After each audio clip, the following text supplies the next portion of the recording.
What's up, everybody? My name is Shannon and I am still waiting for my Seder, and today we are talking about Uprooted by Naomi Novik. So a little while ago I read Spinning Silver by Naomi Novik and I wasn't super impressed by it. I can understand why so many people enjoy that book a lot. It just wasn't really doing it for me like it was for other people, but I heard that Uprooted does everything that Spinning Silver doesn't, so I got really excited about it.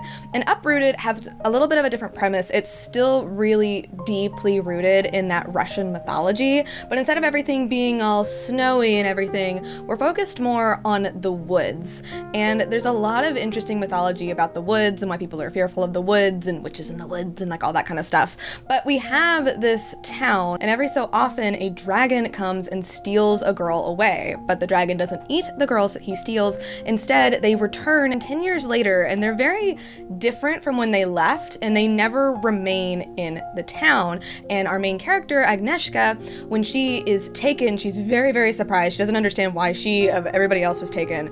And she is whisked off on this like amazing adventure where she learns how to use magic. Her and the dragon become very close. That romance is pretty great. And we learn a lot of secrets about the kingdom and about the woods and what exactly they need to do in order to make sure that everybody can stay safe. And I really, really enjoyed this book. I liked it a lot more than Spinning Silver, and I am gonna compare these two books. I liked it a lot more because it was only focused on Agnieszka. It wasn't focused on like a whole bunch of different stories kind of weaving together. I do like those types of stories, but in that context, I found it a little bit confusing, whereas in this one, it was a little bit easier to follow, which I really enjoyed.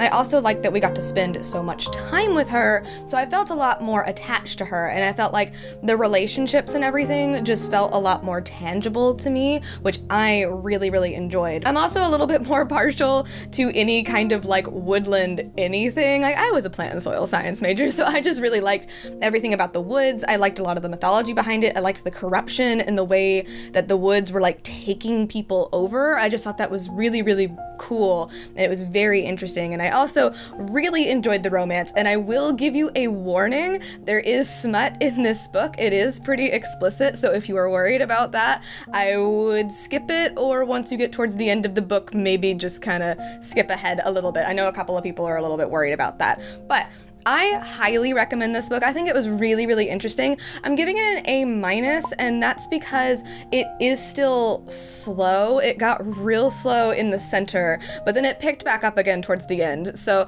it's just a long book. I listened to it, and the narrator doesn't do the best job, so I think that's kind of another reason why it drug for me, but I do really, really like it, and I really do recommend that you guys check it out. But anyway, thank you guys so much for watching this video. If you liked it, be sure to hit that like button down below, and don't forget to subscribe so you can talk books with me every week. That is everything I got for today, and I will see you guys next time.